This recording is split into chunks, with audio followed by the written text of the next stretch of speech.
നാളുമെന്റെ ഭാരം ചുമക്കുന്ന ദൈവത്തിനു സ്തോത്രം ഇന്നുമെന്നേ. ദൈവത്തിനു സ്തോത്രം. കാൽവറി മരിച്ചോരു കാൽവറി മലയിൽ ക്രൂശിൽ മരിച്ചോരു യേശുവിനു സ്തോത്രം എന്നുമെന്നേക്കും. എന്റെ ദൈവത്തിനു സ്തോത്രം. വൻകൃപയിൽ എന്നെ ഇന്നയോളം കാത്ത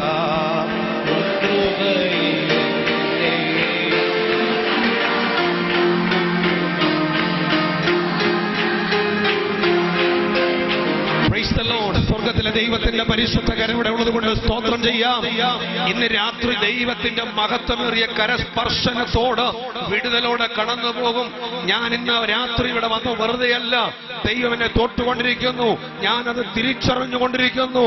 ഇപ്പോൾ തന്നെ അനുഭവിച്ചു തുടങ്ങിയത് വിശ്വസിക്കുന്നവർ കരമുയർത്തി ദൈവത്തിന് സ്തോത്രം പറഞ്ഞാട്ടെ. ഇന്ന് രാത്രി താന്നിരുന്നാണ്, വളരെ പ്രാർത്ഥനയോട് താന്നിരുന്നാണ്.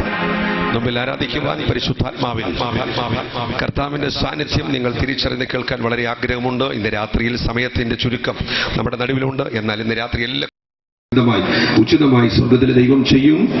വളരെ പ്രാർത്ഥനയോടെ നമുക്കിവിടെ ആയിരിക്കാം. ഈ കൺവെൻഷന്റെ ആദ്യ ദിവസം കർത്താവിന്റെ വചനവുമായി നിൽപ്പാൻ പരിശുദ്ധാത്മാവ് തന്ന അനുവാദങ്ങൾക്കായി ഞാൻ ദൈവത്തെ സ്തുതിക്കുന്നു.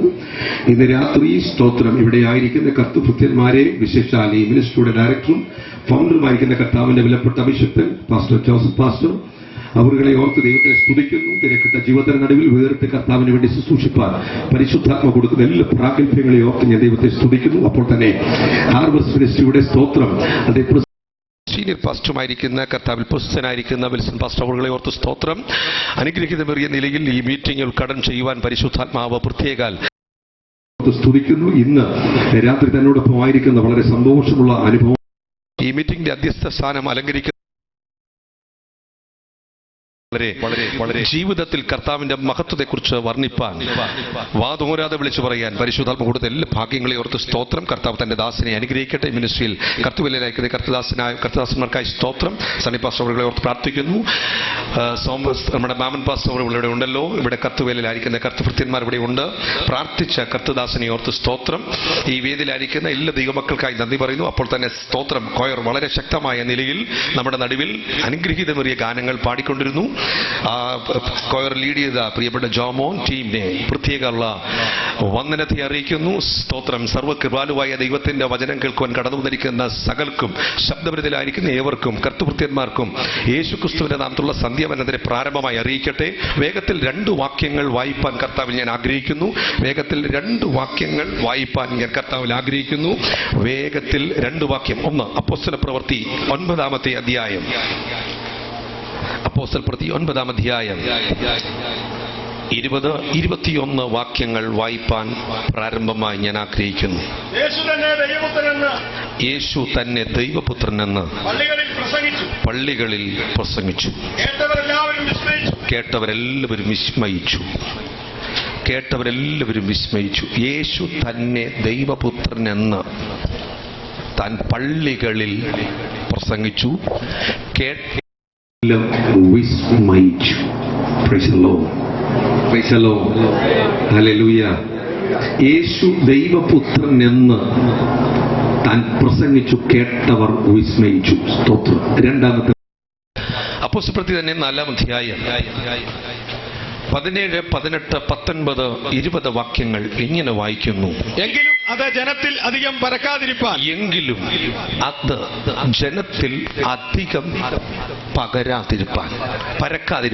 അവർ യാതൊരു മനുഷ്യനോടും അത് അധികമായിട്ട് സ്പ്രെഡ് ചെയ്യാതിരിപ്പാൻ യാതൊരു മനുഷ്യനോടും ഈ നാമത്തിൽ യേശുവിന്റെ നാമം ചൊല്ലി, യേശുവിന്റെ നാമത്തിൽ എന്ത് ചെയ്യരുത്? സംസാരിക്കരുത് എന്ന് പറഞ്ഞാൽ പ്രസംഗിക്കരുത്. വാക്യം സംസാരിക്കരുതെന്ന് നാം അവരെ തർജ്ജനം ചെയ്യണമെന്ന് പറഞ്ഞു. നാം അവരെ തർജ്ജനം ചെയ്യണമെന്ന് പറഞ്ഞു. ആര് പറഞ്ഞു, എന്തു പറഞ്ഞു എന്ന് നിങ്ങൾക്കറിയണമെങ്കിൽ ശബ്ദപരിധിയിലായിരിക്കുന്ന പ്രിയപ്പെട്ടവർ, പന്തലിലായിരിക്കുന്ന പ്രിയപ്പെട്ടവർ വീട്ടിൽ ചെന്ന്, നിങ്ങൾക്ക് സമയം ഒരുപാടുണ്ട്. അപ്പോസ്തലപ്രവൃത്തി 4-ാം അധ്യായം 3-ഉം 4-ഉം അധ്യായം ഒരുമിച്ച് വായിക്കുമ്പോൾ അതിന്റെ കാരണങ്ങൾ പിടികിട്ടും. എന്നാൽ ഇന്ന് രാത്രി വേഗത്തിൽ പറയാം, ഇത് അധികം പരക്കാതിരിപ്പാൻ നിങ്ങൾ ഈ നാമത്തിൽ അശേഷം സംസാരിക്കരുത്. എന്നിട്ട് പിന്നെ അവനെ വിളിച്ചിട്ട് യേശുവിന്റെ നാമത്തിൽ അശേഷം സംസാരിക്കരുത്. ദൈവത്തിന്റെ ശുശ്രൂഷ നിൽക്കുന്ന അപ്പോസ്തലന്മാരെ വിളിച്ചിട്ട്, ആരെ? പത്രോസിനെ, യോഹന്നാനെ വിളിച്ചിട്ട് അവരോട് പറഞ്ഞു, യേശുവിന്റെ നാമത്തിൽ അശേഷം യേശു ക്രിസ്തുവിന്റെ നാമത്തിൽ അശേഷം എന്ന് പറഞ്ഞാൽ ഇന്ന് വരെ പറഞ്ഞിരിക്കട്ടെ, ഇനിമേലിൽ, ഇന്നലെ വരെ പറഞ്ഞിരിക്കട്ടെ, ഇനിമേലിൽ പറയരുത്. എന്നിട്ട് ഉപദേശിക്കുകയുമരുത് എന്ന് കൽപ്പിച്ചു. പറയുക മാത്രമല്ല, അവരെ ഉപദേശിക്കുകയുമരുത്. ഉപദേശിമാരുടെ പണി ഉപദേശിക്കുക എന്നുള്ളതാ. Praise the lord. കർത്താവ് ദൈവദാസന്മാരെ ഇന്ന് ദൈവവേലയിലേക്ക് കൊണ്ടുവന്നിരിക്കുന്നത് വീട്ടിലെ പഴവും വീട്ടിൽ നിന്ന് കിട്ടുന്ന ചായയും ഉച്ചക്കത്തെ ചോറും ഒരു ഗ്ലോറിയും പറഞ്ഞിട്ട് പോകാനല്ല. പലരുടെയും വിചാരം ഈ പണിക്കിറങ്ങി കഴിഞ്ഞാൽ 3 നേരം കുശലായിട്ട് ചാപ്പാട് കിട്ടും. നീട്ടി ഒരു പ്രൈസ്തലോട് പറഞ്ഞാൽ മതി, കാര്യം അവിടെ കൊണ്ട് തീരും. ഇതിനകത്ത് പറഞ്ഞ ആത്മകൃപയുള്ളവരോട് ചോദിച്ചാൽ അറിയാം, ആത്മാവിന്റെ വെളിപ്പാട് ലഭിച്ചോട് ചോദിച്ചാൽ അറിയാം, ആത്മീയ ശക്തി തിരിച്ചറിഞ്ഞവരോട് ചോദിച്ചാൽ അവർ പറയും, ഇവിടെ വല്ലാത്തൊരു പോർക്കളത്തിലാണ് ഞങ്ങൾ നിൽക്കുന്ന ഞങ്ങളുടെ സ്വന്തം കഴിവല്ല, കൃപയാല. ഞങ്ങളെക്കാളും ശക്തരും ശ്രേഷ്ഠരും വീണുപോയ ഒരു പോർക്കളത്തിൽ പിച്ച വെച്ചു ഞങ്ങൾ കർത്താവിൽ ആശ്രയിച്ച് നടക്കുക. എന്നാൽ പറയേണ്ട വിധം പറയാൻ, സംസാരിക്കേണ്ട വിധം സംസാരിക്കാൻ, ഒരു ലാഭവും നോക്കാതെ, മുഖപക്ഷം നോക്കാതെ, വ്യക്തിയുടെ ജീവിതത്തിലെ നന്മകൾ നോക്കാതെ യേശുവിനെ പറയാൻ ഇന്നുവരെയും സ്വർഗം സഹായിച്ചതോർത്ത് ഞങ്ങൾ ദൈവത്തെ സ്തുതിക്കുക.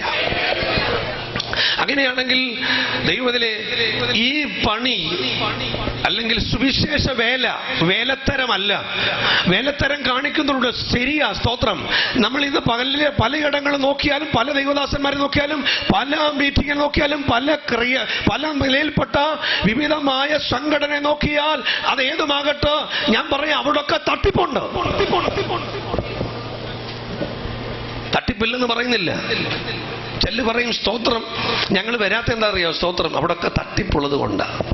ഞാൻ പറയാം, കുഞ്ഞെ, നീ ഒരിക്കലും രക്ഷപ്പെടത്തില്ല. കാരണം നീ ഇത് നോക്കാനാണ് ഇന്നലെ വരെയും വന്നത്.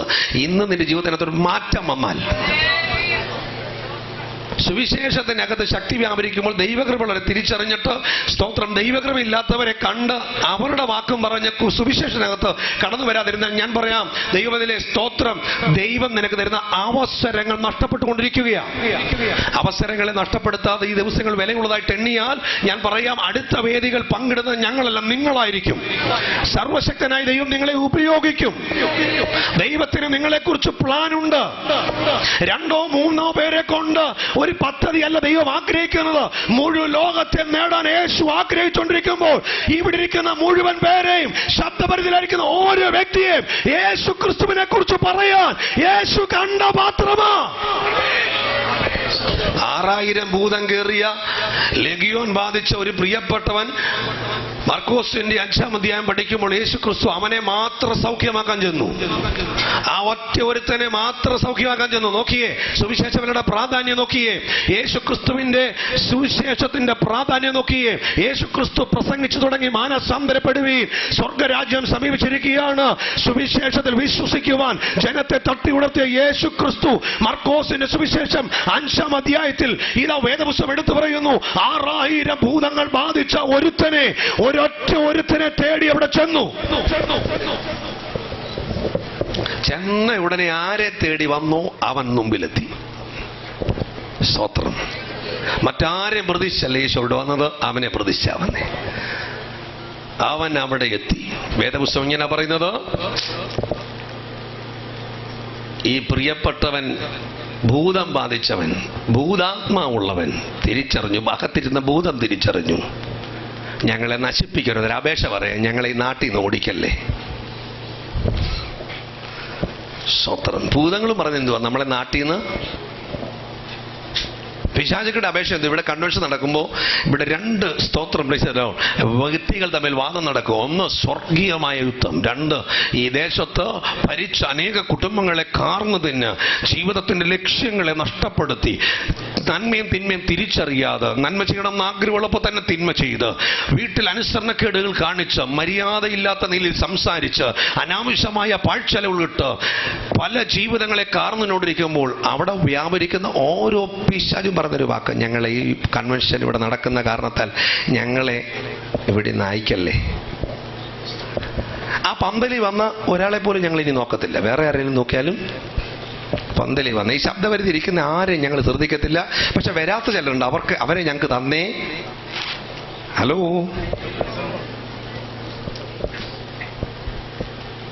സാത്താൻ തന്നെ പറഞ്ഞുകൊണ്ട് സ്തോത്രം വിളിച്ചല്ലോ, പന്നിയെ കാണിച്ചു ഞങ്ങളെ അതിൻ്റെ അകത്തോട്ട് പോകാൻ അനുവദിക്കണം. ഞാൻ അതിൻ്റെ ബാക്കിയുള്ള പശ്ചാത്തലം പറഞ്ഞ ഒറ്റ വാക്കി പറയാം. 6000 കയറിയിട്ടും നഷ്ടപ്പെടാത്ത ഒരുത്തൻ 2000 പന്നിയുടെ ദേഹത്ത് 3 എണ്ണം വെച്ച് കയറി എത്ര ചെയ്തു? മുഴുവനും വെള്ളത്തിൽ ചാടി ചത്തു.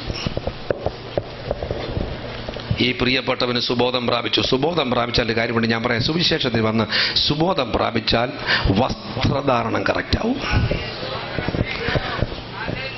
ഈ പ്രിയപ്പെട്ടവൻ സുബോധം പ്രാപിച്ച വസ്ത്രം ധരിച്ച് യേശുവിന്റെ അടുത്തിരുന്നു. വേദപുസ്തകം 2-ാം ലെവലിലേക്ക് പോകാന്നെങ്കിൽ എനിക്ക് ഏറ്റവും കൂടുതൽ ഞാൻ പറയാൻ ആഗ്രഹിക്കുന്ന ഒറ്റ ഭാഗം അവിടെ. ആ പട്ടണക്കാരിലെ ഇളകിട്ട് പറഞ്ഞ് കർത്താവ് പറഞ്ഞു, കർത്താവ് നീ ഇവിടെ നിന്ന് പോകണം. ഭൂതം ബാധിച്ചെന്ന് പറഞ്ഞു എന്റെ കൂടെ. കാരണം പാട്ട് അങ്ങനെ, യേശുവോട് ചേർന്നിരിക്കുന്നത്, യേശുവിനായി ജീവിക്കുന്നത്, ആശ തന്നോട് എന്നും എന്നിൽ, ആശു തന്റെ കൂടെ വാഴാൻ. ഈ പാട്ടിന്റെ വരികൾ പോലെ ആ പ്രിയപ്പെട്ടവരെ എന്നെ കൂടെ കൊണ്ടുപോകണം. യേശു പറഞ്ഞു, നീ പോണ്ടടാ, നീ ഇവിടെ നിൽക്കും, നിനക്ക് ഞാൻ ചെയ്ത കാര്യം വീട്ടിൽ പോയി പറയണം. ദൈവം നിങ്ങൾക്ക് എന്തെങ്കിലും ചെയ്താൽ വീട്ടിൽ പറയാൻ വേണ്ടി ഒരുക്കമുണ്ടെങ്കിൽ പട്ടണത്തിൽ പറഞ്ഞു തുടങ്ങും. പട്ടണത്തിൽ പറയുന്ന നീ ദേശത്ത് അറിയപ്പെടുന്ന, കർത്താവിന്റെ നാമത്തിൽ അറിയപ്പെടുന്ന ഒരു വ്യക്തിമുദ്ര പതിപ്പിക്കുമെന്ന് ഞാൻ വിളിച്ചു പറയുന്നത് വിശ്വസിക്കുവാൻ കഴിയുന്നവർ, ശബ്ദപരിധിയിലായിരിക്കുന്നവർ, പന്തലിലായിരിക്കുന്നവർക്ക് കരമുയർത്തി സ്തോത്രം പറയാൻ പറ്റുമോ? വീട്ടിൽ പറയാനാ പറഞ്ഞത്. ഇവൻ പോയ വഴി എന്ത് ചെയ്യുന്നറിയാമോ? പറഞ്ഞ് അങ്ങ് പ്രസംഗിക്കാൻ തുടങ്ങി. അപ്പൊ കർത്താവിനെ കുറിച്ച് സാക്ഷ്യം പറഞ്ഞാൽ എന്തുവായി മാറും? കർത്താവിനെ കുറിച്ചേ പറയാമോ? ഹലോ, ഭൂതം ബാധിച്ചവന്റെ ഭൂതം ബാധി അവൻ കർത്താവിനെ കുറിച്ച് പറഞ്ഞു. അവൻ പട്ടണത്തിൽ അറിയപ്പെടുന്ന ഒരു വ്യക്തിമുദ്രയായി.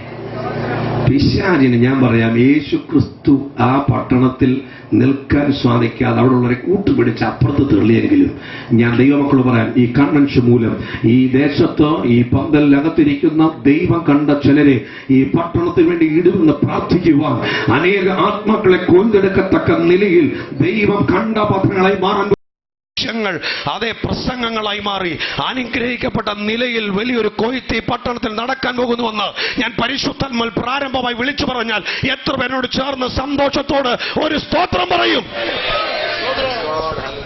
ഹല്ലേലൂയ. ഈ പട്ടണത്തിൽ നിന്ന് വന്നവർ മാർത്ത് കഴിച്ചിട്ട് പറയും, ഇതെന്നോടാ പറയുന്നത്, എൻ്റെ മേല ദൈവത്തിൻ്റെ നിയമം കിടക്കുന്നത്. പൈസ കൊടുത്താൽ കിട്ടത്തില്ല. ആത്മാർത്ഥതയോട് ആഗ്രഹിച്ച് പറഞ്ഞുകൊണ്ട് കാര്യമല്ല. പരിശുദ്ധാത്മ നിങ്ങളെ കണ്ടിട്ടുണ്ടെങ്കിൽ ഞാൻ പറയാം, ഇപ്പോഴേ സമർപ്പിച്ചു തുടങ്ങിയോ, സ്വർഗത്തിലെ ദൈവം നിങ്ങളെ കർത്താവ് അതിനുവേണ്ടി വേർതിരിക്കുമെന്ന് ഞാൻ പരിശുദ്ധാത്മാവിൽ ഒന്നാമത് പ്രഖ്യാപിക്കുക. സ്തോത്രം. പറഞ്ഞ വിഷയത്തിലേക്ക് മടങ്ങി വരട്ടെ. സ്തോത്രം. യേശുവിന്റെ നാമത്തിൽ സംസാരിക്കരുത്, ഉപദേശിക്കരുത്. വാക്യം. അതിന് പത്രോസും യോഹന്നാനും ദൈവത്തെക്കാൾ അധികം നിങ്ങളെ അനുസരിക്കുന്നത്. അവിടെ ഏറ്റവും വലുത്. ഇവിടെ വന്നിരിക്കുന്ന ദൈവമക്കളോട് ഞാൻ പറയാം, ഞങ്ങളെ അനുസരിക്കേണ്ട ആവശ്യമില്ല. ശബ്ദപരിധിയിലായിരിക്കുന്ന ദൈവമക്കൾ പറയാം, ഞങ്ങളെ അനുസരിക്കേണ്ട ആവശ്യമില്ല. പക്ഷെ അനുസരിക്കേണ്ട അനുസരണം കാണിക്കേണ്ട അവന്റെ നാമത്തിൽ വിശ്വസിക്കുവാൻ ദൈവം അനുവാദം ഇന്ന് രാത്രി തരിക. അവനെ അനുസരണക്കേട് കാണിക്കുന്നവർക്ക് നിത്യ ശിക്ഷാവിധിയുണ്ട്. ഒരു ന്യായവിധി സ്വർഗത്തിലെ ഒരുക്കിക്കൊണ്ടിരിക്കുകയാ. ആദ്യ സമയങ്ങളിൽ വെള്ളം കൊണ്ട് ഭൂമിയെ ന്യായം നടത്തിയെങ്കിൽ ഇതാ തീ ഒരുങ്ങിക്കൊണ്ടിരിക്കുക. ഈ ഭൂമിയെ ചുട്ടു നശിപ്പിക്കുവാൻ സ്വർഗത്തിലെ ദൈവത്തിന്റെ ക്രോധാഗ്നി ഒരുങ്ങിക്കൊണ്ടിരിക്കുക. എന്നാൽ ഒരവസരം തരിക. എന്നെ കേൾക്കുന്ന പ്രിയ ദൈവവേദലേ, ഒരവസരം തരിക.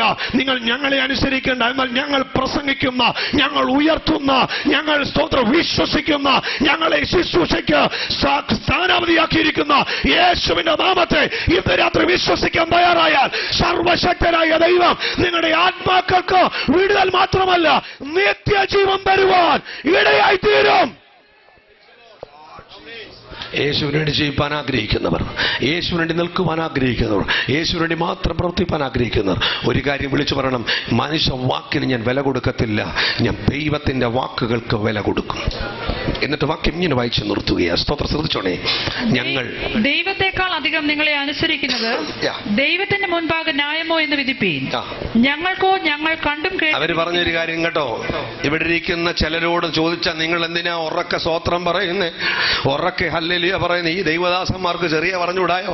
മൈക്ക് കൊടുത്താലും ഇവരുടെ ശബ്ദം ഇങ്ങനെ അല്ലേലും ഇവന്മാർക്ക് ശബ്ദം കുറച്ച് പറയാൻ അറിയത്തില്ല. മൈക്ക് കിട്ടിയാൽ ഇവരങ്ങനെ, മൈക്ക് കിട്ടിയില്ലല്ലോ അവരെങ്ങനെ സ്തോത്രം. എവിടെ പോയാലും പാട്ട് പാടാൻ തുടങ്ങിയാൽ അങ്ങനെ ആശുപത്രിയോ വിഷയമല്ല, മരണ വീട് വിഷയമല്ല, കല്യാണ വീട് വിഷയമല്ല. എവിടെ കർത്താവ് അവസരം തന്നാലും അല്പമായിട്ട് തുടങ്ങും, പിന്നെ അധികമായി പുറത്തു വരും. ഇന്ന് രാത്രി ഞാൻ പറയാം, എന്താണെന്നറിയാം? ഞങ്ങൾ കണ്ടും കേട്ടും അനുഭവിച്ചുകൊണ്ടിരിക്കുന്ന യേശു ക്രിസ്തുവിന്റെ രക്ഷണീയ പ്രവർത്തനം, യേശു ക്രിസ്തുവിന്റെ നടത്തിപ്പ്, യേശു ക്രിസ്തുവിന്റെ കരുതൽ, യേശു ക്രിസ്തുവിന്റെ വീണ്ടെടുപ്പ്, യേശു ക്രിസ്തുവിന്റെ മഹത്വ ശുശ്രൂഷ ഞങ്ങൾ ഈ ദിവസങ്ങൾ തിരിച്ചറിഞ്ഞുകൊണ്ടിരിക്കുമ്പോൾ ഞങ്ങൾക്ക് സ്തോത്രം പറയാതിരിക്കുവാൻ, ശബ്ദമുയർത്തി പറയാതിരിക്കാൻ കഴിയത്തില്ല.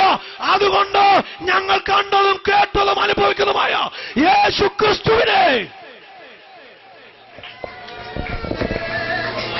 ഇതിലും അധികത്തിൽ പറയാൻ പറ്റുമെങ്കിൽ, ഇതിലും അധികത്തിൽ ചാടാൻ പറ്റുമെങ്കിൽ, ഇതിലും അധികത്തിൽ നൃത്തം ചെയ്യാൻ പറ്റുമെങ്കിൽ ആ നിലയിൽ പ്രവർത്തിപ്പാൻ സ്വർഗ്ഗം ആഗ്രഹിക്കണം. ഞാൻ പറയാം, നിങ്ങളുടെ അടുത്തിരിക്കുന്ന നിങ്ങളുടെ സ്തോത്രം ഓരോ വ്യക്തിയെ നോക്കിയാൽ മതി, അവരനുഭവിച്ചിട്ടുള്ളത് എത്രയാണെന്ന് തിരിച്ചറിയാൻ പറ്റും. അധികം പ്രാപിച്ചവൻ അടങ്ങിയിരിക്കാൻ പറ്റത്തില്ല. അവനോട് സ്തോത്രം പറയണ്ട എന്ന് പറഞ്ഞാലോ സ്തോത്രം പറയും. കാരണം അവൻ അനുഭവിച്ച അളവ് അധികമാണ്, അവൻ പ്രാപിച്ചുകൊണ്ടിരിക്കുന്ന അധികമാണ്. അവന് ചെറിയ തോതിൽ ദൈവസന്നിധിയിൽ ഇരിക്കാൻ കഴിയത്തില്ല. കാരണം ജീവിതത്തിനകത്ത് നിരാശകൾ വന്നപ്പോൾ, ഒറ്റപ്പെടൽ വന്നപ്പോൾ, ഡോക്ടർമാർ ചോദ്യം പറഞ്ഞപ്പോൾ, കൂട്ടുകാർ ഒറ്റപ്പെടുത്തിയപ്പോൾ, ചെയ്യാത്ത കുറ്റം ചെയ്യുമെന്ന് പറഞ്ഞപ്പോൾ, എല്ലാ നിലയിലും നിനക്ക് പ്രതികൂലത്തിന്റെ കാറ്റ് ആഞ്ഞു വീശിയപ്പോ നിന്റെ കുഞ്ഞിന്റെ ഭാവി അടഞ്ഞു പോകുമെന്ന്, നിന്റെ കുഞ്ഞിന്റെ വിവാഹത്തിന് പൂർണ്ണത ഉണ്ടാകത്തില്ലെന്ന്, ഒരു നല്ല ഭാവി കാണാൻ കഴിയത്തില്ലെന്ന് നിന്നെ നോക്കി, നിന്റെ കുടുംബത്തെ നോക്കി, നിന്റെ ഭാവിയെ നോക്കി വിളിച്ചു പറഞ്ഞപ്പോൾ കർത്താവ് മാറ്റം തന്നില്ലേ? മാറ്റം തന്ന ഒരു വ്യക്തിക്കും അടങ്ങിയിരിക്കാൻ കഴിയത്തില്ല. ഒരു കുഞ്ഞിക്കാല് കാണത്തില്ല, ഒരു ഭവനം പണിയത്തില്ല, അതിന്റെ പൂർത്തീകരണം വരത്തില്ല എന്ന് പറഞ്ഞ സ്ഥാനത്ത് ദൈവം എന്നെ ആദരിച്ചില്ല.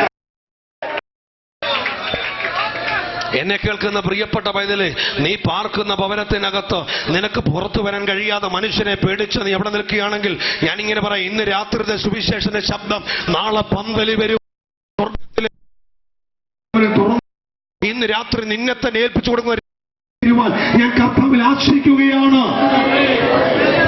ഞാൻ ഒന്നാമത് ഇങ്ങനെ പറഞ്ഞു സ്തോത്രം. മടങ്ങി വരട്ടെ, സമയത്തിന് ചുരുക്കം. ഒന്നാമത് ഇങ്ങനെ പറഞ്ഞു സ്തോത്രം. അപ്പോസ്തലരുടെ 9-ാം അധ്യായത്തിൽ 20-21 വാക്യങ്ങൾ വായിക്കുമ്പോൾ യേശു പള്ളികളിൽ എന്താ അതിന്റെ കാരണം എന്നറിയാമോ? നമുക്കറിയാം, എന്ന് പറയുന്ന മാന്യനായ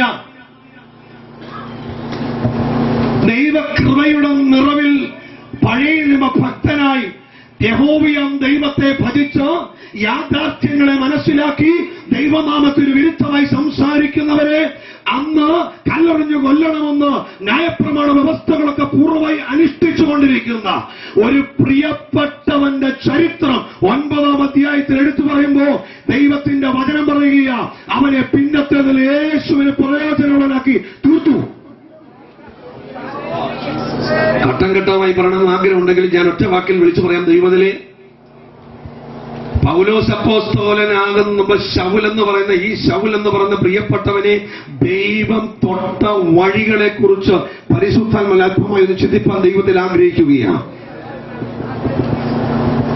ശൗലെന്ന് പറഞ്ഞ ഈ പ്രിയപ്പെട്ടവൻ യെരൂശലേമിൽ അല്ലെങ്കിൽ അപ്പോസ്തലന്മാരുടെ നടുവിൽ ആദ്യ രക്തസാക്ഷിയായ സ്തേഫാനോസിനെ ജനത്തിന്റെ മധ്യ പരസ്യമായി എറിഞ്ഞുകൊല്ലുന്ന സമയങ്ങളിൽ വസ്ത്രം സൂക്ഷിച്ച് അതിനെ നോക്കുകണ്ണിയായി ഇരിക്കുന്ന ഈ മനുഷ്യൻ അനേക വിശ്വാസികളെ അല്ലെങ്കിൽ ഈ മാർഗക്കാർക്കെതിരായിട്ട് പ്രവർത്തിച്ചു പോരാടിയ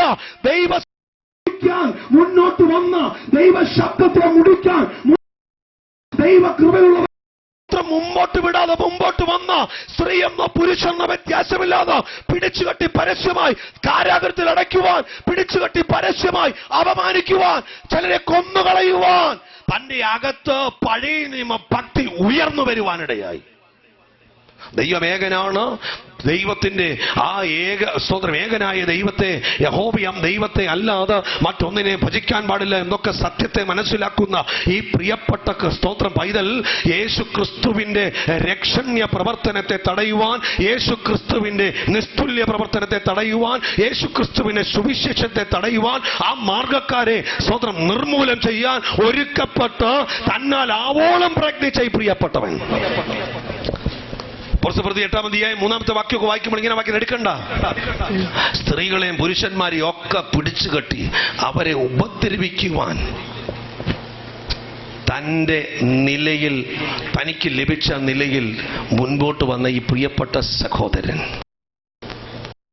8-ാം അധ്യായം ആരംഭ വാക്യം പഠിക്കുമ്പോൾ താൻ ദമസ്കോസിൽ വെച്ച് കർത്താവിനാൽ സന്ദർശിക്കപ്പെട്ടു. യെരൂശലേമിൽ നിന്ന് 150 മൈൽ അല്ലെങ്കിൽ 240 കിലോമീറ്റർ ദൂരത്ത് വെച്ച് സർവശക്തനായ ദൈവം തന്നെ കടന്നു പിടിച്ചു. തന്റെ കയ്യിൽ ഇപ്പോൾ അധികാരപത്രമുണ്ട്. താൻ എന്തിനു പോകുന്നറിയാമോ? ഈ മാർഗക്കാർ അവിടെ എവിടെയെങ്കിലും ഉണ്ടെങ്കിൽ അവരെ പിടിച്ചു കെട്ടിക്കൊണ്ടുവരുവാൻ താൻ ഒരുമ്പിട്ടിറങ്ങിയേക്കുവാ. ഈ മാർഗക്കാർക്കെതിരായിട്ട്, ഈ പ്രവർത്തനത്തിനെതിരായിട്ട്, സുവിശേഷ വിരോധിയായിട്ട് യേശുവിനെ പ്രസംഗിക്കുന്നവരെ, യേശുവിന് വേണ്ടി ജീവിക്കുന്നവരെ, അവരുടെ നിലവാരത്തെ തിരിച്ചറിഞ്ഞ് അവരെ പിടിച്ചു കെട്ടിക്കൊണ്ടുവരുവാൻ താൻ തന്നാൽ നിർബന്ധിതനായി ചില സഹോദരങ്ങളെ കൂടെ കൂട്ടുചേർന്ന് പോകുന്ന വഴിയിൽ ദൈവം സന്ദർശിച്ചു. കുഞ്ഞേ, ദൈവം നോക്കിയ നിന്റെ തീഷ്ണതയാ. ഇന്ന് രാത്രി ഇങ്ങനെ തീഷ്ണതയുള്ള ആരെങ്കിലും ഈ പട്ടണത്തിൽ ഉണ്ടെങ്കിൽ ഞാൻ ഈ സുവിശേഷന്റെ ശക്തിയിൽ ജ്വലിച്ചു നിൽക്കുമ്പോൾ വിളിച്ചു പറയാം, ഈ സ്തോത്രം ആളുകൾ കടന്നു വരാതിരിപ്പാൻ നീ അവിടെ ഇവിടെ സ്തോത്രം പതുങ്ങിയിരുന്ന് പോയാൽ ഞങ്ങൾ സ്തോത്രം കംപ്ലൈന്റ് ചെയ്യും, പോയാൽ ഞങ്ങൾ ഈ നിലയിലൊക്കെ വിളിച്ചു പറയും എന്ന് പറഞ്ഞ് ആരെങ്കിലും ഒതുങ്ങിക്കൂടി എവിടെങ്കിലും ഇരിക്കുന്നെങ്കിൽ ഞാൻ വിളിച്ചു പറയാം, സർവശക്തനായ ദൈവം ഒരു ശൗലിനെ കണ്ടതുപോലെ, ഒരു പൗലോസാക്കി തീർത്തതുപോലെ സ്വർഗത്തിലെ ദൈവം നിന്നെ കണ്ടുകൊണ്ടിരിക്കുക.